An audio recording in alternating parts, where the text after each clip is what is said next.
Welcome back, everyone. Today we are reviewing Friday the 13th, Part 6. Surprisingly, as you guys will see on the graphic, this is my favorite one so far in the series.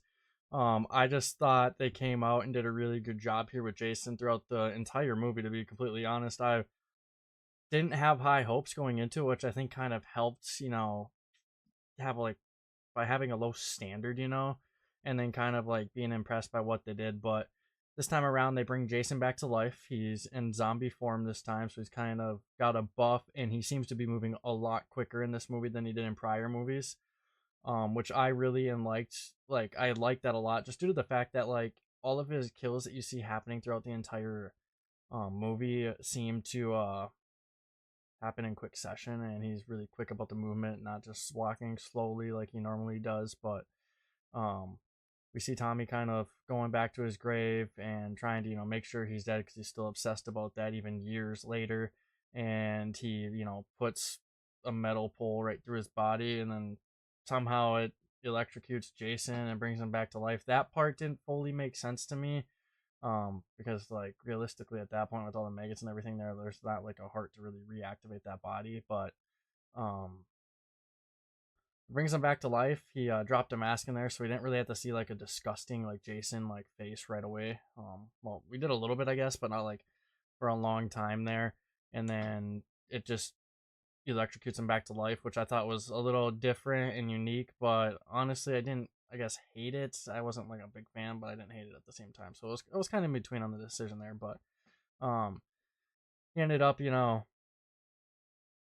coming back to life, taking Tommy's friend out. Tommy barely escapes, and then it's kind of just a typical Jason, montage there of terrorizing people and taking them out left and right. He kind of liked to play with his food a little bit, I'll say, here within this movie.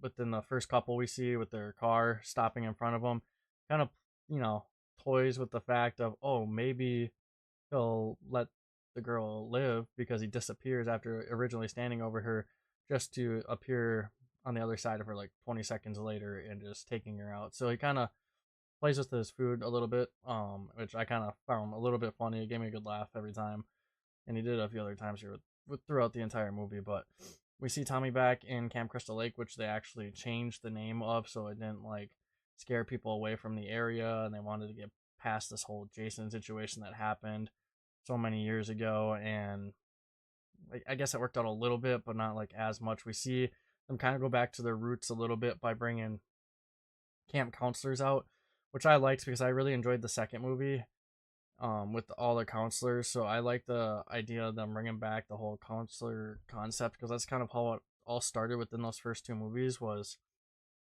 by having them out there and preparing for camp, basically, which at the end of the day is what they needed to do. They needed to go back to the roots. They gave it something new within the zombie concept of Jason, who's got like this big buff on him. Like he's a lot harder to take out. Obviously, he's a zombie. You got to go for the head.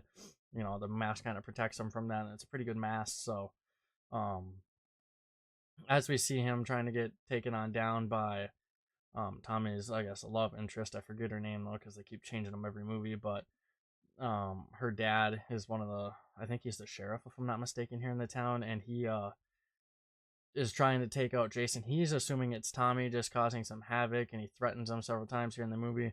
And we later find out that he eventually believes him because he runs into Jason, and that's kind of like the thank God you're finally listening. I don't know why people wouldn't listen to him in the first place after everything that went down. I get that he sounds crazy and he's been in and out of a psych ward, but like you need to allow the guy to give you the right info, and he did. He did exactly that, and people died because of it throughout the movie, which we knew was going to happen. But all the counselors go down. A few of the kids were frightened by Jason because he goes around their camp. He didn't really target too many of the kids. I think he only targeted like one or two of them, but um, he's mainly taking out like those main like guys throughout it because he's trying to, I guess, install fear into those children, which was kind of nice, not seeing him completely just go rogue on every single person within the movie. Or maybe he's scared because of what Tommy did when he was younger by taking him like basically out, machete to the face over and over and over again. Maybe he got a little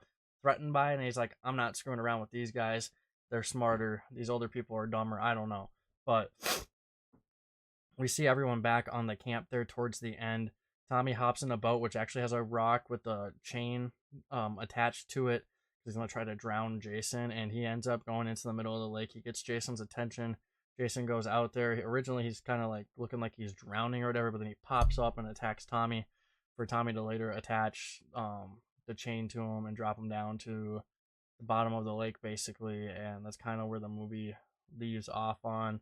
I kind of like it because it makes it look like he's stuck there, but obviously once we get into the next one, he's gonna find a way to get unstuck. Now that we know there's movies after it, but I kind of really like this movie. Obviously, it's my top movie as you guys can see on screen here, and I'm glad they made it after the last one because the last one was like very very mediocre to me. Having Tommy talk was actually super super nice.